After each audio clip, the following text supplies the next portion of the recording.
शराब एक वरदान के रूप में आज बिहार में जनसंख्या नियंत्रण का लक्ष्य पूरा कर रही है। मैं मनीष आज बिहार में शराबबंदी एवं भारत की वर्तमान परिस्थिति जिसमें शराब की महत्ता कितनी महत्वपूर्ण हो जाती है, इस पे बात करने आया हूँ। आज जब पेपर की सुर्खियाँ पढ़ रहे होंगे या पढ़े हैं तो आप नज़र देते होंगे कि किस प्रकार से पिछले कुछ दिनों में शराब से मरने वालों की संख्या लगातार दिन दुनी रात चौगुनी बढ़ती जा रही है। 2016 से बिहार में शराबबंदी है। वैसे ही शराबबंदी है जिस प्रकार से भारत के प्रधानमंत्री ने नोटबंदी किया था और आतंकवाद खत्म हो गया था। उसी तरीके से बिहार में शराबबंदी है और शराब से ही लोग मर रहे हैं। यही है राष्ट्रवाद। भारत की संसद किस प्रकार से काम करती है और क्या करती है, इसका बेहतरीन दो उदाहरण हमारे बीच में हैं। जैसे पहला, भारत में नोटबंदी, और नोटबंदी का कारण सबसे बड़ा बताया गया था कि भारत में फैले हुए जालसाज, आतंकवादी एवं घुसपैठिए जो कि देश में अवैध कारोबार करते हैं, उन पे लगाम लगाने के लिए भारत सरकार ने नोटबंदी की थी। आतंकवाद की मुक्ति के लिए नोटबंदी की गई थी। यही कहा गया था भारत के प्रधानमंत्री नरेंद्र मोदी के द्वारा। और जब बिहार में शराबबंदी की घोषणा हुई तो यह कहा गया था कि बिहार में शराबबंदी एक नया अध्याय लिखेगा। लेकिन 5 साल से ऊपर का समय बीत जाने के बावजूद अब भी मरने वालों की सूची शराब के कारण ही लिखी जाती है। शराब एक ऐसी घातक सामग्री के रूप में हमारे बीच में है, क्योंकि अब अवैध कारोबार का एक बहुत बड़ा खेल शराब माफियों के द्वारा राजनीतिक संरक्षण और प्रशासनिक संरक्षण के माध्यम से किया जाता है।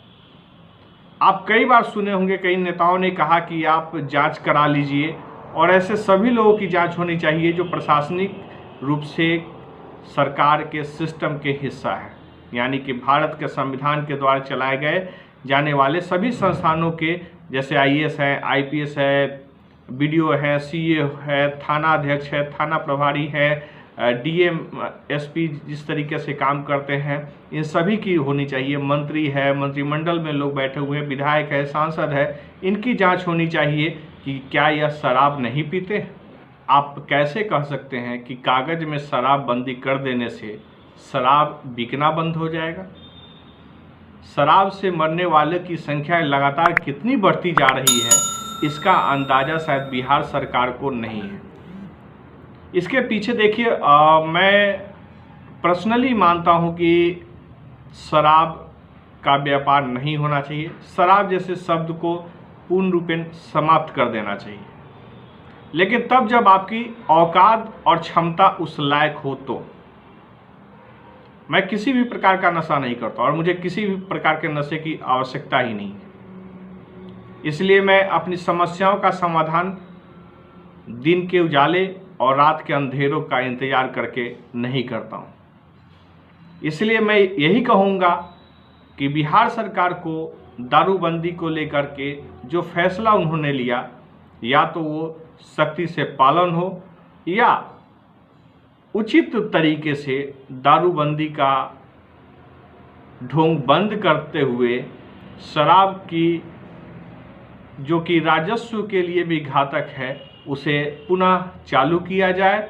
और चालू करने के साथ साथ उसके पैमाने को आधार कार्ड, पैन कार्ड, जिस कार्ड से आपको देना हो, राशन कार्ड से जोड़ दीजिए, लेकिन जोड़िए और उसके माध्यम से ही बेचने का प्रावधान रखिए। और हर एक व्यक्ति के लिए एक लिमिट निर्धारित होनी चाहिए, जिसमें आप स्पष्ट जान लीजिए कि जिला अधिकारी और पुलिस अधीक्षक जो वर्तमान में कार्यरत हैं या जो बाद में भी आएंगे, उनके सहयोग से यह संभव नहीं है। इसलिए आवश्यक होगा कि बिहार में शराबबंदी करना अगर पूर्ण रूपेण बिहार सरकार चाहती है तो पूर्ण रूपेण एक अलग तरीके का संगठन बनाए और जो शराब के पर लगाम लगाए और उसका पकड़ और उसका कमान खुद मुख्यमंत्री अपने हाथों में रखे, न कि जिलाधिकारी और पुलिस अधीक्षक के भरोसे। बिहार में खाकी वर्दी पूर्ण रूपेण भ्रष्टाचार में लिप्त है। शायद ही कोई ऑफिसर है जो अपने गिरेबान तक अपराध और आपराधिक छवि के लोगों का साथ, या कहा जाए कि दलाली और बेईमानी का पैसा नहीं पहुंचने देते हैं। लेकिन वैसे पदाधिकारियों को सरकार नहीं चाहती है, क्योंकि उनके द्वारा अवैध कारोबार पर लगाम लगा दी जाती है, जिससे सरकार का रेवेन्यू तो बढ़ जाता है, राजनीतिक दलों का और राजनीतिक दलों के चाटुकारों का लक्ष्य गड़बड़ा जाता है। उनके आर्थिक और मानसिक सभी प्रकार से क्षति के कारण वो मानसिक दिवालिये की तरफ बढ़ जाते हैं। एक राष्ट्र के निर्माण में जितनी भागीदारी राजनेताओं की, यानी कि कहा जाए कि संविधान की होनी चाहिए, वह संविधान आज भारत में आम आदमी के प्रति जिम्मेवार नज़र नहीं आती है। भारत का संविधान ही भारत में राष्ट्रपति, प्रधानमंत्री, मुख्यमंत्री, विधायक, सांसद, वार्ड सदस्य, पंचायत समिति, सरपंच, मुखिया सबका चयन करती है और इसी के आदेश के अनुसार सब कुछ लागू होता है। जब यही सभी लोग भ्रष्ट हैं तो भारत का संविधान इससे अछूता कैसे रह सकता है। जिनके भरोसे पे हम आप बैठे हैं, जो हम सोचते हैं कि वह न्याय हमारे साथ करेगा, जब उसके द्वारा संचालित संस्थानें ही बेईमान और झूठ बोलती हुई नज़र आती है, तो आप कैसे समझ सकते हैं कि संविधान आपका संरक्षण और पोषण करेगा। आप समझ के देखिए। हम दो उदाहरणों से ही आपको आगे भी बढ़ाते हैं कि नोटबंदी आतंकवाद को रोक नहीं पाई और 300 किलो RDX किस प्रकार से कहां पहुंच गया था। वो लोकसभा चुनाव से पहले एक नई कहानी, आतंकवाद की नई कहानी गढ़ी गई, आपको याद होगा। क्या जांच हुआ, नहीं जांच हुआ, वह आप इंटरनेट पे खोज सकते हैं। वहीं बिहार में जो दारूबंदी चल रही है, कानून बने, प्रावधान बने, लेकिन कहीं भी कोई SP सस्पेंड नहीं हुआ, कोई ट्रक का मालिक गिरफ्तार नहीं हुआ। आप समझ के देखिए कि किस प्रकार से वैशाली जैसे ज़िला में, जो कि चारों तरफ से लगभग 5 जिलों से घिरा हुआ है, तब भी यहाँ पे दारू शराब आ जाते हैं। आप समझ के देखिए और सोचने का विषय है कि आखिर किस प्रकार से हम किस दायरों में रहकर हम काम करें। आप समझ के देखिए कि हमारा जो क्षेत्राधिकार है और जिस पुलिस अधीक्षक और जिलाधिकारी के भरोसे पे हमें छोड़ दिया गया है संविधान के तहत, जो अलोकतांत्रिक तरीके से हम पे शासन करती है और हमारे लिए असुरक्षा की सभी इंतजाम करती है।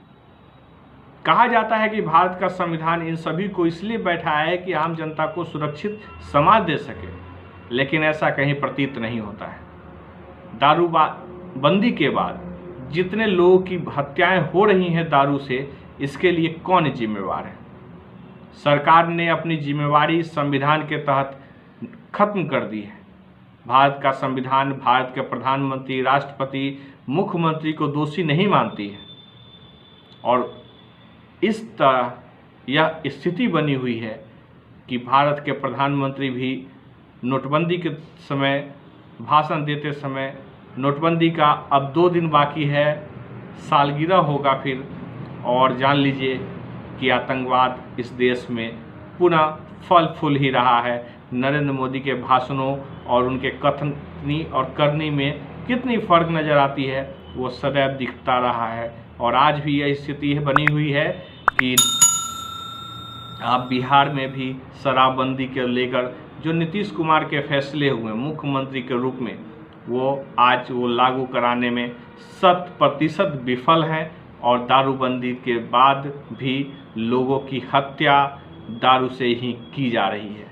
तो आप सभी लोग, मैं यही आग्रह करूंगा कि आप सभी लोग चुप रहते हैं, चुप रहकर अपने आप के लिए, समाज के लिए एक बड़ा खाई खोद रहे हैं। इसलिए आवश्यक है कि सब लोग आगे मिलकर बढ़कर अपने समाज, देश को विकसित करने वाली भागीदारियों में अपनी उपस्थिति दर्ज करें और एक बेहतर राष्ट्र निर्माण में अपना सहयोग करें। समाज बढ़ेगा तभी देश बढ़ पाएगा। इसलिए अपने घरों को मजबूत करिए, समाज को मजबूत करिए और ऐसे विसंगतियों से दूर रहिए जो कि आवश्यकता नहीं है। जीवन में किसी भी प्रकार से शराब का पान करना, गुटखा, पान, बीड़ी, सिगरेट का पान करना, यह पूर्ण रूपेण आपके शरीर के लिए घातक है। बगैर नशे के भी हम बेहतर कर सकते हैं। यह सोच विचार लीजिए। एक बेहतर समाज के लिए आप अपने बच्चों के साथ दारू पी सकते हैं क्या? लेकिन आप पड़ोस के बच्चों के साथ दारू पी लेते हैं। आप अपने पिता से खैनी मांगकर खा सकते हैं? नहीं खा सकते। लेकिन वहीं आप अपने चाचा और गांव के भाई भतीजे चाचाओं के साथ बैठकर आप खैनी खा लेते हैं। आप सिगरेट चलते फिरते लोगों के साथ मांगकर बांट करके पी लेते हैं। खैनी भी उसी तरीके से, आप किसी से जाति धर्म समुदाय से कोई मतलब नहीं होता है। मैं कई बार कहा हूँ कि मैं सिर्फ वैशाली की ही चर्चा कर लूँ तो यहाँ पे ड्रग्स के बहुत बड़े रैकेट चलाए जाते हैं। आप मुंबई पे मत जाइए, वैशाली ज़िले में भी ड्रग्स के बड़े कारोबार होते हैं। वैशाली ज़िले में लड़कियों की सप्लाई बहुत बड़े स्तरों पे होती है, उनका शोषण होता है और उस कारोबार को चलाने वाले लोगों में महिलाओं की भी संख्या कम नहीं है। कौन जांच करेगा इसकी और कौन लाएगा समाज के बीच एक बेहतर समाज की नींव रखने की धरातल? कोई नहीं बनाने को तैयार है। तो कम से कम अपने आप से आप ईमानदार हो जाइए। आप जब गाड़ी से चलते हो तो बाएं चलिए। घर के बाहर जब आप कूड़ा फेंकने आते हैं तो यह देख लीजिए कि कूड़ेदान कहाँ है और कूड़ेदान में ही कचरा फेंके। सड़कों पे झाड़ू लगाकर जमा मत करें। नगर परिषद के द्वारा शाम सुबह झाड़ू लगाई जाती है और जिसके बाद जब दुकानदार दुकान खोलते हैं तो वह अपने दुकान का कचरा 20 सड़कों पे जमा कर देते हैं, जो आप सुबह सुबह जो साफ़ किया हुआ सड़क है पुनः यथावत गंदगी में बदल जाता है। तो मेरा आग्रह है सभी से, इस संदेश को, इस मैसेज को पॉजिटिवली ले और अपने आप में खुद में बदलाव करें, क्योंकि भारत का संविधान आपकी रक्षा के लिए तैयार नहीं है, क्योंकि आपके देश के प्रधानमंत्री, राष्ट्रपति, मुख्यमंत्री और मंत्रिमंडल केंद्रीय हो या राज्य का हो, सब झूठ, प्रेम और बेईमानी में लगा हुआ है। तो बहुत बहुत शुक्रिया, बहुत बहुत धन्यवाद आप सभी का।